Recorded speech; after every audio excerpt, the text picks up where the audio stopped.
자동차 산업의 빅뱅은 언젠가 오는데 제 예상은 한 2025년쯤 올 거다. 저는 늘 그런 생각을 했었어요. 여러 가지 조짐으로 봐서 코로나가 끝나자마자 바로 올 것이 아니냐 하는 정도의 생각을 가지고 한번 정리를 해봤습니다. 여러분들 우리 조선 산업의 몰락을 이야기할 때 늘 말매의 눈물 이야기를 많이 하세요. 저는 말매의 눈물이 아니고 말매의 부활이다 이렇게 생각을 하는데, 여러분들 말매는 조선 제조업은 무너졌지만, 그죠? 20만 명의 육체 노동자의 직업은 사라졌지만 지금 여러분 유럽에서는 똑같은 20만 명의 훨씬 더 아까 말씀하신 밸류 체인의 R&D와 엔지니어링 서비스의 고부가가치 조선 산업의 인력이 지금 유럽을 지켜주고 있다. 그래서 어떻게 보면 말매의 눈물을 말매의 축복으로 바꿔주는 그 교훈을 한번 생각해 봤으면 좋겠다 하는 게 제 첫 번째 이야기고요. 두 번째 이야기는 여러분들 자동차 산업에 가면 늘 집토끼가 더 크고 집토끼가 우리가 지켜야 될 것이고 그런 이야기를 하면서 미래 자동차 수요 예측을 할 때 대부분의 사람들이 지금도 한번 가보시면 대부분의 수요 예측이 2030년도쯤 되면 한 10% 정도의 미래차가 만들어질 거고 한 8, 90% 정도는 내연차니까 걱정 말고 우리는 내연 자동차 열심히 만들자 이런 이야기를 늘 하세요. 제가 그걸 보면서 제가 늘 생각을 합니다. 제가 이게 라떼를 안 마셔야지. 라떼를 안 마셔야지. 사실 여러분들 우리 휴대폰 시장 수요 예측 쟁쟁하던 컨설팅 회사들이 다 예측을 했지만 완전히 엉터리였습니다. 저는 그 티핑 포인트를 사실은 그 계량적인 통계 기법으로는 티핑 포인트를 예상할 수가 없어요. 그죠? 그래서 티핑 포인트라는 게 뭡니까? 산불에 팁 이렇게 산불 소리가 나기 시작하면 폭발적으로 나는 건데 그때 시점이 되면 사실 통계적 수요 예측은 사실 의미가 없는 거예요. 그래서 과연 자동차 산업을 그렇게 한 80% 정도 2030년도 80% 정도 될 거니까 지금 열심히 만들자. 그래서 사실 우리 자동차 업체들이 힘든 겁니다. 여러분들 기업의 주가, 기업의 시가총액은 과연 매출액에 의해서 결정되는 겁니까? 과연 매출액이나 이익에 의해서 결정되는 겁니까? 전부 다 사람들이 테슬라 또는 우리 스타트업 같은 데 가면 매출액이 얼마냐, 이익이 얼마냐 그런 이야기를 하는데 사실 여러분들 시가총액은 뭐에 의해서 결정되는 겁니까? 혁신성에 의해서 결정되는 거잖아요. 그래서 여러분들 제가 우리 자동차 산업 제가 나중에 통계로도 한번 보여드리겠지만 이것부터 하나 제가 한 10년 데이터를 한번 분석해 봤습니다. 여러분 10년 데이터를 분석해 보면 현대자동차가 사실 2011년을 기점으로 해서 투자는 일어나지만 R&D 투자는 일어나지만 생산성은 이때부터 떨어지기 시작합니다. 사실은 그래서 제가 늘 우리 현대자동차는 2011년을 기점으로 해서 진화가 사실 좀 중단된 그런 회사다. 말하자면 자동차는 만들 때 혁신성에서 실패한 거다 이렇게 보는 거죠. 그래서 이 혁신을 하더라도 이 R&D 투자가 시대의 방향하고는 좀 맞지 않았다 하는 게 첫 번째고. 두 번째는 여러분들 우리 현대모비스는 보면 2012년부터입니다. 1년 후에 현대모비스는 진화가 사실 어떻게 중단됐다. 현대자동차가 그리고 주가는 언제 끝나느냐면 2013년 12월 달부터 우리 이때까지 주가가 폭발적으로 올라가고 그때부터 우리 자동차 산업 주가는 뚝뚝뚝 떨어집니다. 여러분들 2009년도 금융위기 때 2년 반 동안 현대차, 기아차, 현대모비스 주가 상승률이 한 몇 프로 정도 될 것 같습니까? 2년 반 동안 800%가 올랐어요. 800%. 그때 왜 올랐을까요? 왜 올랐을까요? 그래서 저는 자동차 산업은 신제품으로 이야기하는 것이고 우리 2000년도에 우리 자동차 산업이 성장했을 때는 다 신제품 때문에 성장한 겁니다. 신제품하고 신시장 때문에. 그 당시에 여러분들 우리 외국의 언론들은 이것을 다 보물찾기라 그랬어요. 트레저 헌팅이라 그랬습니다. 보물찾기의 보물은 어디에 있었습니까? 브라질, 러시아, 인도, 차이나 이 브릭스 같은데 사실은 다른 사람이 보지 않는 이 시장을 볼 수 있는 트레드 헌팅, 보물찾기가 있었고요. 그 다음에 여러분들 그 당시 현대자동차는 기업별 신제품 모델 수가 가장 많은 회사였었습니다. 자동차. 그래서 저는 잘 봐서 2013년도까지 한국의 자동차는 기업가들에 의해서 운영한 거다. 이렇게 생각을 합니다. 여러분, 기업가의 반대말이 뭘까요? 기업가의 반대말은 관리자입니다. 기업가는 빨리 하는 거잖아요. 기업가는 빨리 하는 겁니다. 여러분들 미국의 기업가 정신 우리 MBA에서 수업할 때 제일 먼저 가르치는 게 뭡니까? 기업가형 지향성, entrepreneurial orientation이라는 걸 가르칩니다. 거기서 딱 세 가지만 가르칩니다. 그래서 그 EO고, 그죠? 미국의 탑 저널에 논문 쓰는 기업가 정신 하는 사람들은 다 이 EO 세 가지가 시작합니다. 첫 번째가 뭡니까? 기업가 정신의 제일 원칙은 빨리의 원칙입니다. 그걸 영어로는 프로액티브니스다 이렇게 불러요. 사실 빨리 하는 사람은 혁신이라 그러고 따라하는 사람은 모방이라 그래요. 그죠? 그래서 빨리 하면 혁신이고 늦게 하면 비용이에요. 그래서 어떻게 보면 이 기업가 정신에서 하는 우리 기업의 운영 방식은 다른 사람들보다도 빨리 먼저 하자. 여러분 우리 전자산업 우리 삼성전자하고 소니하고 1996년도까지 여러분들 우리가 생각이나 했습니까? 그렇게 되리라고. 그래서 아날로그 시장에서 디지털 시장으로 바뀔 때 삼성전자의 반도체 전략은 소니보다 6개월 먼저 투자하자 이거였습니다. 6개월 먼저.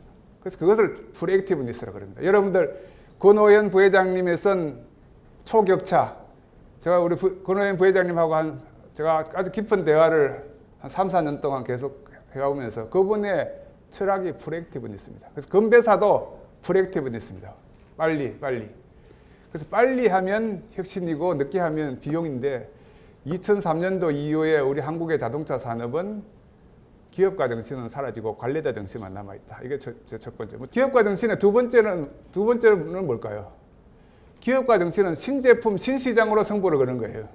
그래서 이게 바로 여러분들 우리 자본주의는 두 가지 때문에 성장하는 겁니다. 그죠? 하나는 혁신성. 그래서 혁신을 잃고 나면 자본주의는 없어지는 겁니다. 그래서 1883년도 우리 마르크스가 죽은 해 두 사람의 경제학자가 태어나죠. 한 사람은 슈페트고 한 사람은 케인즈입니다. 그래서 이 슈페트도 이 신제품, 신시장으로 자본주의는 살아야 되고 그 자본주의에서 신시장, 신제품이 없어지게 되면 사회주의로 돌아갈 거다 하는 게 슈페트의 예측이었잖아요. 그래서 기업가 정신의 두 번째 원칙은 신제품, 신시장, 신기술로 승부를 하는 겁니다. 그래서 이것을 이노버티브니스라고 합니다. 이게 기업가 정신의 두 번째 원칙입니다. 세 번째는 기업가 정신의 관리자 정신은 관리자는 뭐 할 거예요? 기존 제품 가지고 기존 시장에서. 그래서 저는 참 안타까운 것 중 하나가 2013년도에 우리 현대자동차에서 인도네시아에 시장 진출하려고 한 상당수의 멤버들을 우리 인도네시아에 시장조사단을 보냈어요. 그래서 2014년도에 당연히 인도네시아 진출해야 된다는 결론을 만들고 올 줄 알았는데, 그죠? 그래서 안 해야 될 진출을 못하는 원칙만 가져왔더라고요. 저는 지금도 안타까운 게 2013년도 인도네시아에 진출했으면 어땠을까 하는 생각을 하고 있는데, 현대자동차에도 지금도 아마 산토끼 하는 사람하고 집토끼 하는 사람하고 싸우고 있는데 이 두 사람들을 한 조직에서 관리할 수 있을까? 그래서 이게 제 제안은 구글처럼 해라. 구글의 모회사가 어딥니까? 알파벳이죠, 그죠? A 하는 사람, B 하는 사람, C 하는 사람, D 하는 사람, G 하는 사람 다 사실 조직을 분사한 거예요, 그죠? 그래서 저는 현대자동차에도 한 100개 정도 조직으로 나눴으면 좋겠다. 이게 지금 구글 힘으로. 여러분들 우리 알리바바의 이 관계회사가 몇 개 정도 있을까요? 제가 작년에 중국 가서 물어보니까 한 540개 정도 있더라고요. 540개 정도. 그래서 이제는 옛날처럼 뭐 피라미드 조직을 만들어 놓고 그 위에 정점에서 컨트롤하는 게 아니고 한 100개 정도의 사업부를 만들어 놓고, 그죠? 그래서 이제는 옛날에 피라미드 조직이었다면 지금은 코로나가 오고 나서는 이걸 위에서 누가 이게 눌러가지고 피자형 조직으로 만들어 놨다는 거예요. 그래서 피자형 조직들 중에서 맛있는 것만 골라 먹는 거죠, 그죠? 그래서 이런 시대가 되면 우리 자동차 산업의 관리 구조도 상당히 달라져야 되는 거 아닌가 이런 생각을 합니다. 그죠? 그래서 그다음 네 번째는 이제는 여러분 3만 불 이전에 비즈니스 모델하고 3만 불 이후의 비즈니스 모델은 완전히 달라지는 겁니다. 그래서 1만 불부터 3만 불까지는 대체로 투자에 의해서 성장하는 나라입니다. 대한민국 3만 불 시대가 되면 어떻게 됩니까? 이제는 아무리 투자에 의해서 성장하는 것은 선진국과 경쟁하기 어렵다. 사람에 의해서 혁신에 성공해야 되는 겁니다. 3만 불 시대가 되면 사람의 창의력과 사람의 아이디어를 끌어낼 수 없는 어떤 기업도 어떤 산업도 더 이상 성장하기 어렵다. 이것을 이노베이션 드리븐 이코노미 이렇게 부릅니다. 그래서 대한민국은 실제 이노베이션 드리븐 이코노미. 사실 자동차 산업의 경쟁력은 이제는 장비의 경쟁력도 아니고요. R&D 경쟁력도 아니고요. 사람의 경쟁력입니다. 여러분들 우리 현대자동차, 쌍용자동차, GM 코리아에 가보면 그 자동차 산업에서 근무하는 사람들 중에 출근율이 몇 프로 정도 될까요? 이보성 소장님, 우리 현대자동차 우리 출근율이 몇 프로 정도 되나요? 한 99% 되겠죠, 그죠? 99% 중에서 몸도 마음도 출근한 직원의 비율이 몇 프로 정도 되겠습니까? 몇 프로 정도 될 것 같습니까? 11%가 안 됩니다. 11%가 안 됩니다. 여러분들 이 AI의 시대는 아티피셜 인텔리전스라고 이야기하면 요즘 이게 아마존 인텔리전스 이런 이야기를 하죠. 사실은 테크 산업일수록 사람을 끌어들이고 그 사람들의 몰입도를 높여줄 수 있는 그런 경쟁을 해야 되는 건데 하는 게 네 번째고. 다섯 번째는 제가 가장 안타깝게 생각하는 인도네시아. 지금이라도 사실 이제 내년 7월 달에 우리 현대자동차가 인도네시아에서 공장을 만들고 출시를 하는데 전 세계 국가들 중에서 매 3, 4년마다 수도 이전이 일어나는데 우리 포스트 코로나 이후에 최초로 이전되는 신수도는 인도네시아입니다. 칼리만탄으로 이동을 하게 되는 거고요. 그래서 사실은 수도를 이전하는 국가가 상당히 주목을 받습니다. 그래서 저는 이 인도네시아에 우리 현대자동차가 어렵게 진출한 걸로 알고 있습니다. 어렵게 진출했는데 2017년도에 내년도 7월 달에 현대자동차가 어떤 자동차를 선보일지 하는 것은 굉장히 우리 현대자동차의 미래를 보여주는 저는 상징성이 있는 건데 지금 뭐 듣자 하면 저 위에 사람은 한번 해보자 하는 것이고 대체로 관리자들은 그 인도네시아에 지금도 돈도 없고 사업도 잘 안 되는데 인도에 있는 첸나이에 가서 부품 가져와가지고 그 조립해서 사실상 SKD나 이런 CKD 정도로 만들어 팔자 이런 정도의 지금 이야기를 하고 있어서 저는 우리 현대자동차가 우리 사실 노조도 지금 보세요. 제가 오늘 하고 싶은 이야기 미래차 이야기인데 과거차 만드는 캐파 달래고 지금 사실 노조가 지금 계속 투쟁하고 있잖아요. 마찬가지로 관리자들도 마찬가지입니다. 관리자들도 인도네시아 가려고 하는데 지금 여러분들 지금 우리 중소기업 중앙회에서 최근에 설문조사를 했습니다. 앞으로 기업이 어떻게 될 거냐 그랬더니 한 2, 3개월 정도 되면은 지금까지 오더받은 물량들이 다 이제 소진되고 나면 우리가 생산할 게 없어진다 이런 이야기 하더라고요. 그래서 영업은 어떻게 해야 됩니까? 언택트 시대에 영업은 어떻게 해야 됩니까? 사실 언택트 시대의 가장 큰 경쟁력은 컨택트예요. 사실. 정말 내가 우리 자동차 업체를 한다 그러면 저는 제가 인도네시아에 지금 제가 가서 해외 가면 해외 영업하러 가면 물량 따기가 굉장히 좋을 것 같아요. 그래서 이런 정도의 김우중 회장님 같으면 그렇게 했을 것 같아요. 지금 기업가들 중에서 정말 힘들다면 약간의 리스크는 있겠지만 그죠?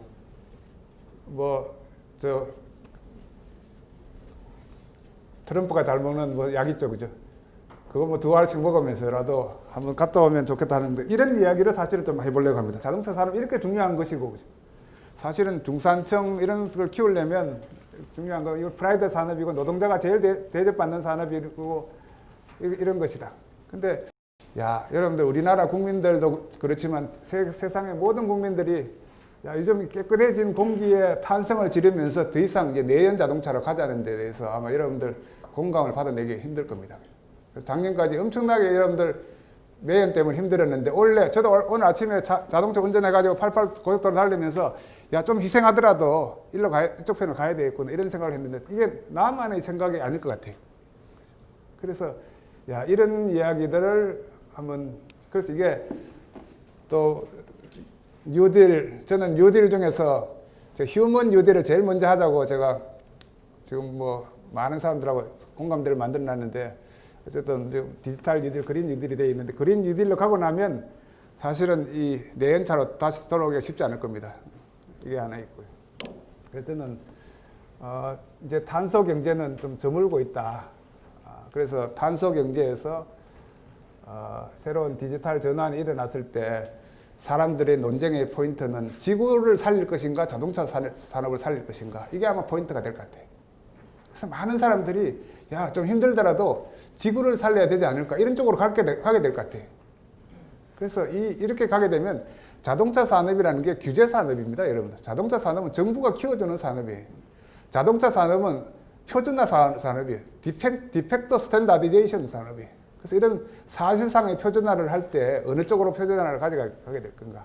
그래서 사실 원래는 우리 현대자동차도 2050년도에 50만 대의 전기차를 만들겠다고 한 거거든요. 근데 어제 뉴스에 보니까 우리 정의선 부회장께서 100만 대 만들겠다 이렇게 이야기를 하셨더라고요. 저는 100만 대보다 훨씬 더 많이 만들겠다고 하는 의지가 있으면 그 정도라도 만들 텐데 100만 개 만들겠다?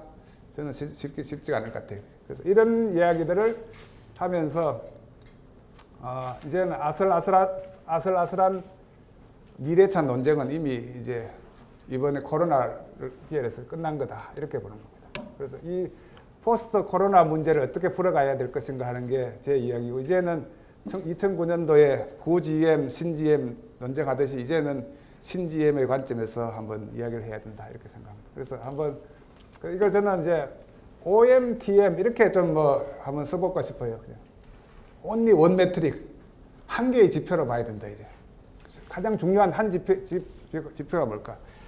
여러분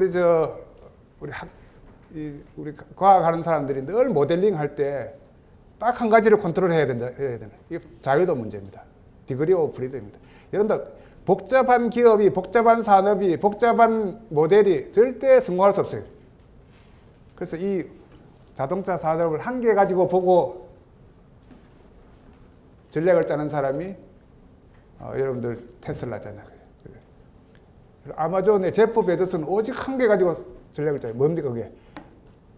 트래픽이에요. 어떻게 하면 사람들을 많이 끌어올 것인가. 이게 여러분들 우리 아마존의 플라잉 휠 모델이라고 해서 이 한 개 어떻게 하면 더 많은 사람들을 끌어들일 수 있을까. 트래픽을 끌어들이려면 좋은 셀들을 많이 모아야 되고, 그 셀들이 많이 모이면 구색이 좋아지고, 구색이 모여지면, 여러분 고객이 왕입니까? 고객이 왕인 시대는, 제 전공이 사실은 마케팅인데, 고객이 왕인 시대는 2010년도에 끝났습니다. 그죠? 옛날에는 고객이 왕이라고 해가지고 왕을 쏘개가지고 팔아먹는 게 사실은 어떻게 보면 2010년도까지인데, 스마트폰이 나오고 나서부터는 이제는 고객이 왕이 아니에요. 왜냐하면 고객은 모든 걸 다 아는 거야.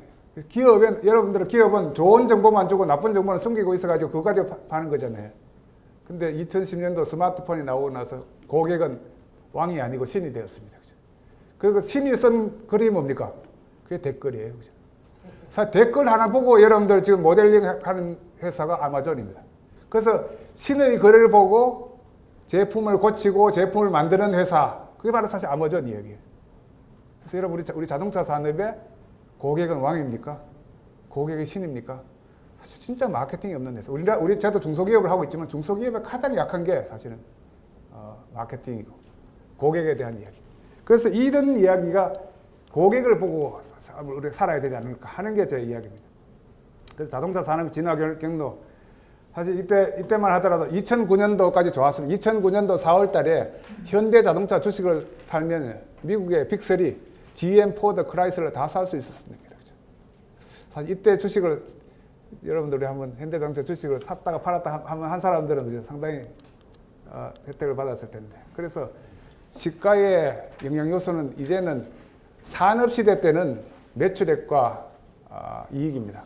이제는 여러분 미래 시대는 미래에 대한 비전을 가지고 있는 사람이 주가를 가져가는 것이죠. 그래서 이게 내연차, 미래차.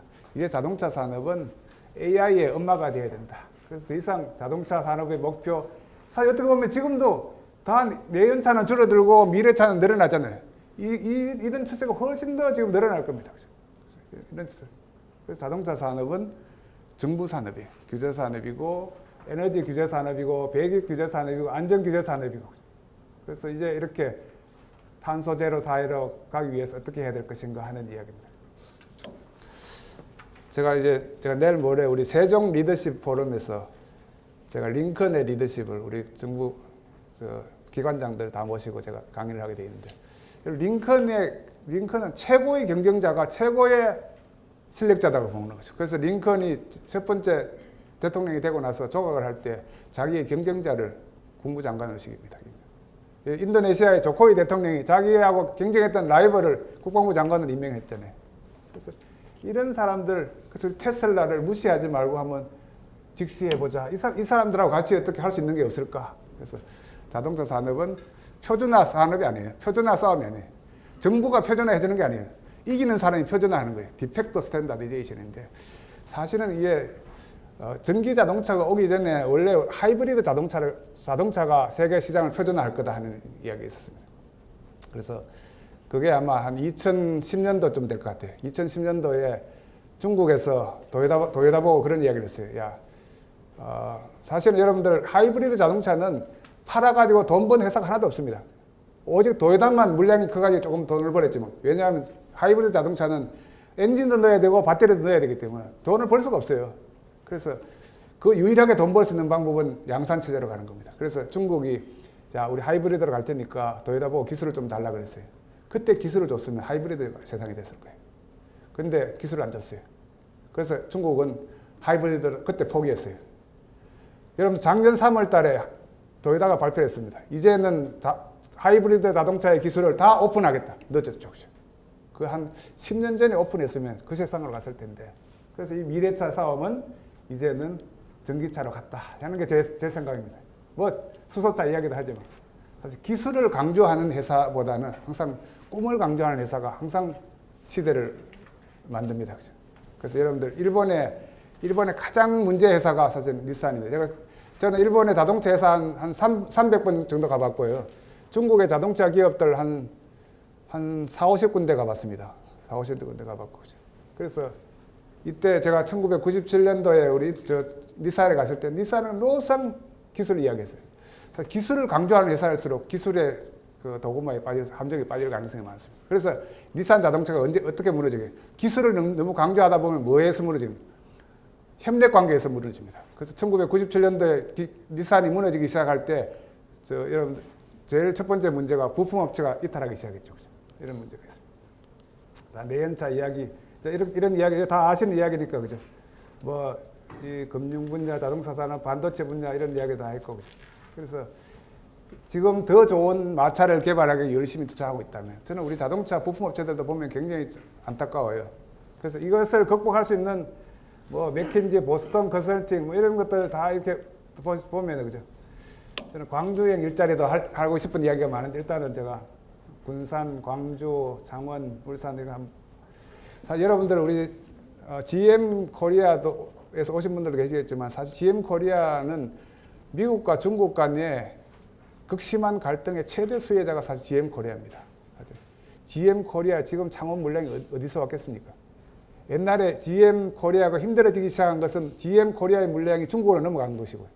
GM 상하이로 넘어가서 그런 것이고.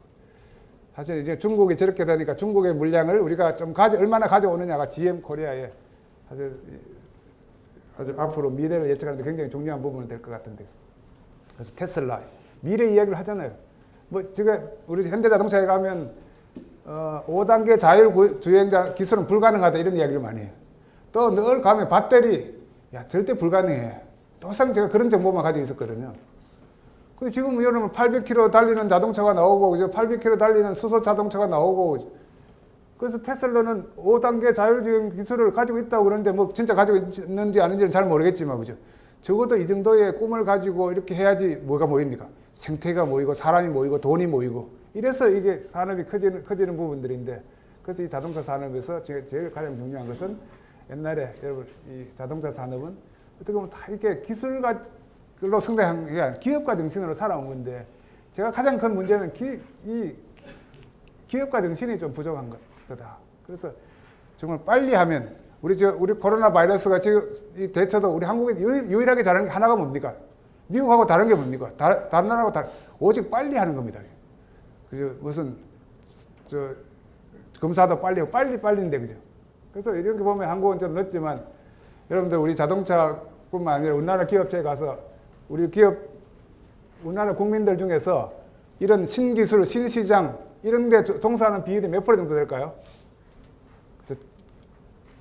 우리나라 국민의 2.4%가 새로운 것에 지금 투자하고 있는 사람들이고 기업의 6.1%, 인력의 6.1%가 이런 신시장, 신기술 프로젝트에 하는 사람. 이 사람들의 비율이 높을수록 괜찮은데, 여러분 유럽들 보세요. 덴마크 이런데 핀란드 이런데 가보시면 12%, 16% 정도 되잖아요. 그래서 여러분들 이제 대한민국이 이제 호모 헌드레드 시대가 되려면 그죠? 우리가 실버 창업도 많아져야 될 것 같고, 그러니까 어떻게 보면 우리가 죽을 때까지 어떻게 하면 일하게 할 수 있을 것인가. 저는 이 웰페어의 문제는 이 웰페어 사회복지 문제가 중요한 것이 아니고 워크페어가 중요한 거죠. 노동복지가 중요한 거예요. 그래서 우리는 조금만 힘들어지면 양로원에 넣어버리잖아요. 그래서 밥을 먹여주잖아요. 근데 유럽이라든지 이런 데 보니까요, 먹을 수만 있으면 젓가락질을 못하면, 포크질을 못하면 손으로 먹게 하더라고요. 그래서 끝까지 일하게 해주고, 이런 어떤 생각으로 가려면 저는 우리나라에서 가장 중요한 지표가 이런 것일 텐데, 이런 것들, 제가 현재의 저주 네 가지 있는데 한번 보시도록 하고. 그래서 이건 여러분들, 후지 필름하고 코닥 필름하고 이야기입니다. 코닥 필름은 언제 망합니까? 스마트폰이 나오고 나서 2년 후에 망합니다. 2012년도에 망합니다. 그래서 2007년도에 저는 우리 자동차 산업이 여기에 있는 것 같아요. 이때 기존의 기술 가지고 우리가 할 수 있는 게 뭘까? 우리 이 힘들면 X축과 Y축을 한번 그려보라는 거죠. X축과 Y축을 그려보고 이 시장이 죽고 있으면 우리 이 필름 시장이 소멸하고 있는데 후지 필름의 필름 원자재가 콜라겐입니다. 콜라겐 가지고 여러분들 여러분 의약품 시장, 안티에이징 이렇게 가는 것처럼 우리 자동차 기업들 중에서도 제가 보는 기업들도 이렇게 하고 있는 기업들이 있습니다. 여러분들 최훈 회장이 하고 있는 이 스마트팜 같은 경우는 우리 이 자동차의 기술 가지고 그죠? 스마트팜 테크놀로지를 만드는데 가장 핵심적이 좋은 거예요. 제가 어제도 갔다 왔고 하는데 이런 것들. 그래서 60년간의 비즈니스 모델을 바꿔야 한다. 그래서 이게 알파벳처럼 한번 해보자 하는 게 현대자동차 집토끼와 삼토끼를 어떻게 나누어서 가야 될 것인지. 아까 우리가 말미의 눈물처럼 제조는 죽었을지 모르지만 양쪽에 밸류 체인은 더 고도화되고 있다. 그래서 이런 것들을 우리 한국의 자동차 산업 이야기하면 늘 근로자 이야기하는, 종업원 이야기하는 이 사람은 다 육체 노동자들이에요. 요즘 육체 노동 우리나라 사람들 중에 3만 불 시대 할 사람 있습니까? 없으니까 오상 해외 근로자들 가져오잖아요.